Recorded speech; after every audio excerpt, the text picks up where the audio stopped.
And speaking of the president, he had some activities earlier in the day.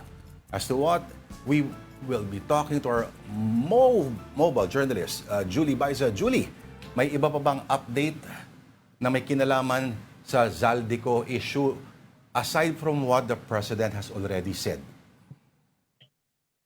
Lord, bukod nga doon sa sinabi ni, wala nang ibang update, bukod nga lang doon sa sinabi ni Pangulong Bongbong Marcos sa kanyang video message kaninang umaga na sinabi nga ibabalik po uuwiin dito sa bansa si Zaldico. At yung paghingi niya yung paalala niya na it takes time o kailangan ng kaunting panahon dahil sumusunod sila sa legal na proseso. Ngayon naman doon sa ibang aktibidad ng Pangulo, kanina personal niyang binisita yung implementasyon ng service contracting program sa Cubao, Quezon City. Sa ilalim niyan, yung national government yung magbabayad sa mga operator at driver. May itinakdang bayad sa kada kilometrong takbo, depende kung bus, traditional o modern jeepney at saka UV yung unit. Yung mga commuter naman, nasasakay dito sa mga under ng CSP, mabibigyan ng 40% discount kung estudyante, PWD at senior citizen. 20% naman para sa regular passengers. Ang sabi ng Pangulo, malaking tulong at maiibsan na nga rin yung gastos ng mga commuter at maging tiyak na kita para naman doon sa mga driver at operator itong programang ito. Kanina rin hindi nakadalo ang Pangulo kasi supposedly dadalo siya pagkatapos itong 9 AM event sa payout sa Quezon Memorial Circle, Pero ang nakausap naman natin at naabutan doon si DSWD Secretary Rex Gatchalian.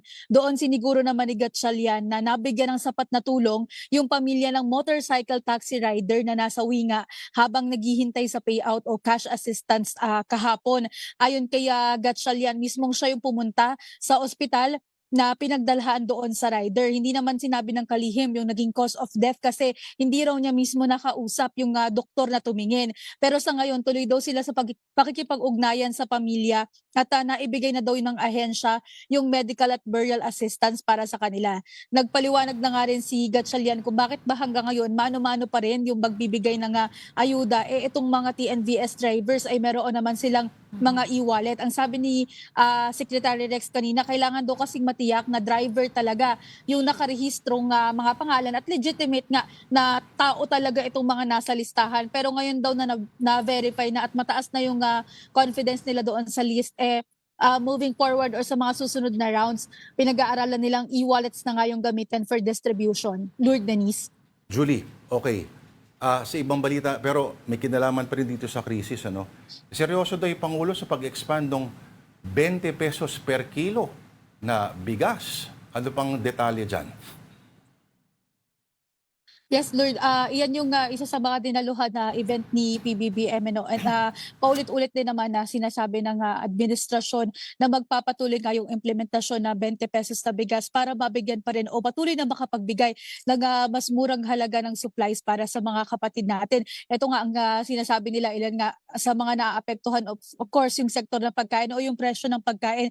Kaya't ang tinitiyak ng administrasyon na patuloy daw na mag-iisip pa ng mga paraan. Even kanina doon sa ambush interview ng Pangulo kasi na-ambush siya ng isang estudyante kanina.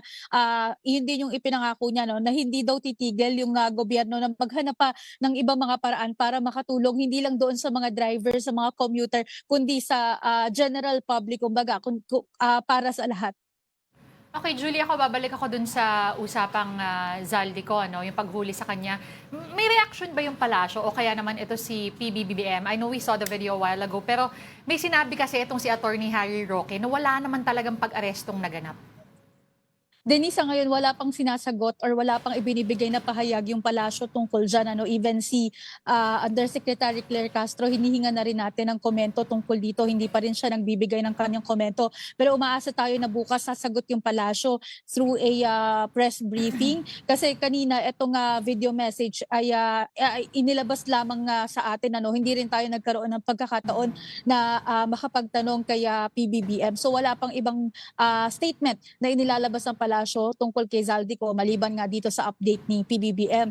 Itinatanong na nga rin natin kung sino-sino ba yung bubuo doon sa sinasabing high-level team, and we're still waiting kung sino-sino or maglalabas ba ng pangalan ng mga opisyal ng Malacanang ngayong araw. May balita ba kung pwede rin maglabas ng proof of life? Kasi Diba? Daliri.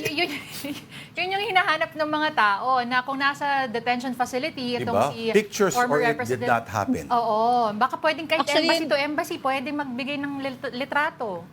Iyan nga din yung nire-request kasi nababasa naman natin din na paulit-ulit na may nagsasabi ng proof of life, bakit walang inilalabas or yung mga komento kapag inilalabas itong mga reports na to. Kaya hinihingi din na talaga natin sa kanila kung merong maibibigay sa atin na either pictures, video or any document nga na makapagpapakita ng pagkakaaresto kay Zaldico.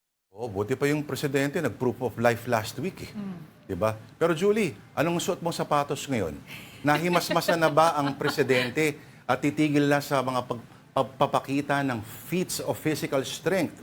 At ano mas nakakapagod? Yung ano ba ginawa ni Julie dati? Ang kumanta sa videoke ng ilang Naku, oras. wala nga boses si Julie. O humabol sa Pangulo hanggang sa kabilang sa NEB building. Wala kasi ako last week, so hindi ako kasama sa habulan. Wala ka Pero pala nun. Akala ko wala ikaw yung wala ako hinihingal. Si Ate Mase. Wala ako nung habulan. Pero ano naman, naka-flats ako ngayon kasi in preparation dahil hindi natin alam anong pwedeng mangyari. Tama. Baka mamaya. Kasi, di ba? Yung huli niyang binuhat, yung sako ng bigas sa kalahati. Eh. Ngayon kaya, baka sariling bangko. Julie? Abangan. Teka. Ano sige. Balik tayo doon, Julie, doon sa service contracting. Yung Pangulo mismo sumakay, di ba? Para sumakay siya doon sa parang... Sinubukan din kanina unang sumubok si Sec Banoy, si Sec Giovanni Lopez nung umaga bago pa dumating ang Pangulo. So tiningnan nila kasi if I'm not mistaken, more than 800 routes at nasa 300,000 passengers yung inaasahan na matutulungan itong service contracting program. So kapag sa mga kapatid natin, kung makikita ninyo sa lansangan itong mga bus unit na ito, may nakalagay naman dyan na under sila nung service contracting program. So, may mga kaukulang discount po para sa kanila. Yun nga yung sinasabi kanina na sana daw ay may spread natin yung information tungkol nga doon sa discount. Again, 40% para sa mga PWD students and senior citizens and 20% para sa mga regular passengers. hindi siya completely libre. Hindi siya libre, oo. Julie, ako Discounted siya, pero yung nabayad, magagaling siya sa national government. Ako last question na for me. Bago pa umpisahan ulit tong service contracting, may update na rin ba dun sa mga hindi pa rin nababayaran since 2020? Ano na bang balita dyan? Sa ngayon wala pang kasi DOTR yung nag-handle dito programa ng DOTR to. So DOTR yung naglalabas ng information tungkol dito sa mga programang ito kabilang nga yung service contracting program. So mga modern jeep, mga modern jeep nilang pala yung tama ba? Merong bus unit, may bus, modern at saka traditional jeepney. Pero yung bayad na sa kanila depende kung anong unit per kilometer. So sa bus 100 per kilometer, sa traditional at sa magkaiba din, isang 40 pesos, isang 30 pesos. So depende siguro sa konsumo nung unit. Pansin mo ba kanina nang sumakay sila Sec Banoy at si PBBM, yung parang ang tagal na lang hindi nagawa yon. Si Sec Banoy kasi kasi nakapuli yan so pinapanood natin si Sec Banoy kasi ilang beses naman na rin siya nagtry actually ng public transport kahit doon sa mga MRT kapag sumasama tayo sa mga DOTR events tinatry naman niya si PBBM wala akong memory or hindi ko naalala na sumakay siya ng bus or jeepney during his term. Pero hindi ko alam kung meron ba. Pero at least sa mga na-cover ko, wala akong ganong naalala. And Wala. also kanina kasi nandoon ako sa supposedly next event na pupuntahan niya na hindi napuntahan yung distribution ng cash assistance. Galing na timing mo, Julie, palagi Oo. Oo. Okay, so ano ang aktibidades naman ng Pangulo mamaya, ngayong gabi at bukas? Yung ngayong hapon manunumpa sa tungkulin si Secretary may isang secretary, may isang opisyal na manunumpa sa tungkulin sa loob yan ng Malacanang and full coverage again. And bukas wala pang ibinababa sa atin na schedule. But we're hoping nga kasi ngayon consistently tuwing gabi or hapon na na ilalatag sa atin ano yung schedule ng Pangulo. Siguro isa na rin sa mga bagong polisiya pagkatapos nga nitong issue about his health. So, inilalatag naman na ngayon. And si Yusek Claire usually, nagbibigay na rin siya kapag may briefing siya. So, antabayan na natin bukas. Pag nakaisip na siya ng mga pambuelta kay Harry Roque, no? Nasa Switzerland ba yun? Kita mo yung background niya?